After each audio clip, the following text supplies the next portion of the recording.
The other issue is that, boycott stops constructive engagement. Haider Aid, who is a resident of Gaza and a professor of English literature and a member of PACBI, the Palestinian Campaign for the Academic and Cultural Boycott, reminds us that the same argument was used against the academic and cultural boycott of South Africa.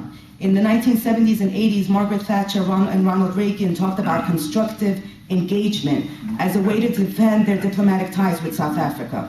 Some academics and athletes echoed these same arguments, but they forgot that they're making an abnormal situation into a normal one. The international community had to make it clear to the white racists of South Africa that they were doing what they were doing was unacceptable. He says, I have no problem with the exchange of academic ideas, but I myself am an academic. I have been invited to 5 conferences over the last year, but I have not been allowed by the Israelis to leave Gaza.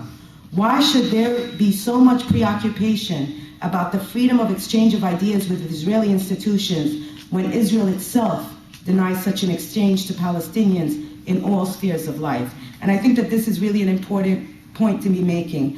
The last point that I want to talk about is just looking at what we here in New York City are doing as an example of how boycott, divestment, and sanctions can be successful and how they can impact change. Adalah NY, the Coalition for Justice in the Middle East, began a campaign against Lev Leviv in November 2007. We're talking about a year and a few months ago.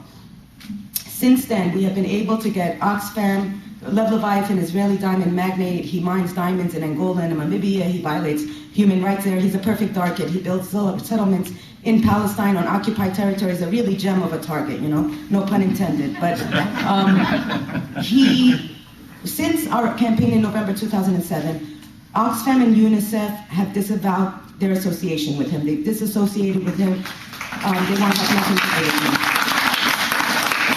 A number of Hollywood stars, talking Drew Barrymore, Halle Berry, who had their pictures on his website wearing his diamonds, after continuous pressure and letters from Adalah NY to them explaining what Lev Leviv were doing, we found that all of the pictures of all Hollywood stars, that whole link was removed from his website.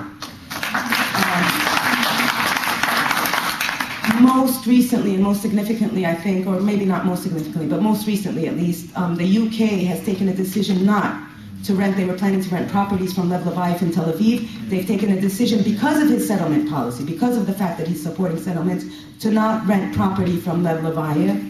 And we have an ongoing campaign in Dubai. He was not able to open a store, but he is still selling diamonds in Dubai. So we have an ongoing campaign with that.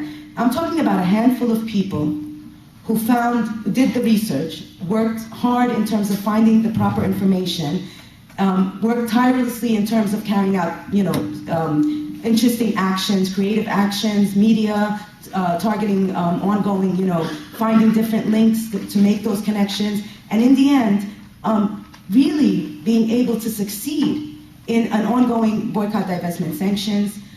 There are more actions to come. There is more expansion of the boycott, divestment, sanctions. During the attack on Gaza, Adalah NY called for anybody that was interested in working on BDS in New York City to come together.